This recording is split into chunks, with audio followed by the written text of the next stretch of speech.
The Maya kings had a practice of bloodletting, taking their own blood for ritual sacrifice on behalf of the people. This is a practice that the Maya kings and queens, because the women did it also, take on in order to show that they are of the divine line of rulership. The higher the level of the ruler or his social level, the blood offering was that much more important. As far as we know, in almost the totality of Mesoamerican cultural development, human sacrifice is very much present, and social norms are very different from those that Lehi's family or other prophets practiced, and surely they had many problems being able to maintain their principles and laws.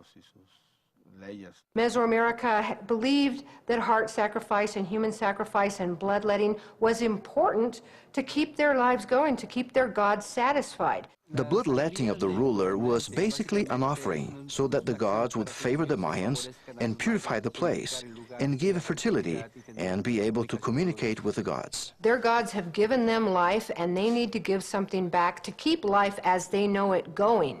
And what's better than the life God gave you?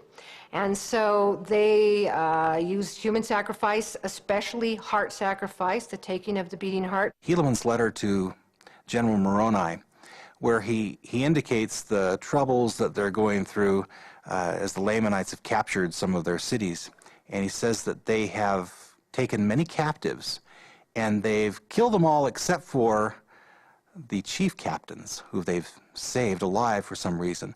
He says, but as far as we know, they're either in the land of Nephi or slain. These people are very intelligent, they're very advanced societies, and they realize that the heart is the motor of the body. And so they're interested in removing the heart and offering it up while it's still beating to the gods as the supreme offering. In terms of Mesoamerica, this is very interesting because it was the chief captains that you really wanted to capture, because those were the high prestige ones. So you need people who have some type of virtue. It may be chastity, it may be the purity and innocence of young children, it may be the strength of warriors. The chief captains were the ones you wanted to sacrifice. Amulek is obviously familiar with the practice of bloodletting that's being performed by the kings in the area.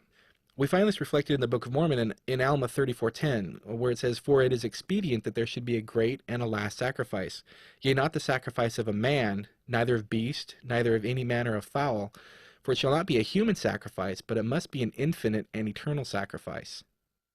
Amulek is essentially denying the divinity of these kings when he says that it is not a human sacrifice that's going to atone for the sins of the people, but it needs to be a divine sacrifice. It needs to be the blood of a god, and he's specifically referring to the blood of Christ. It's very difficult for the Mesoamerican people to let go of their old habits because they feel that the gods will no longer be pleased with them. There is clearly a parallel interest in the heart and metaphors of the heart between the Book of Mormon and Mesoamerica. It's very hard to keep your ideas pure when you're the minority.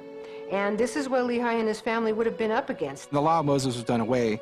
The new sacrifice that was necessary is the broken heart and a contrite spirit, literally a heart sacrifice.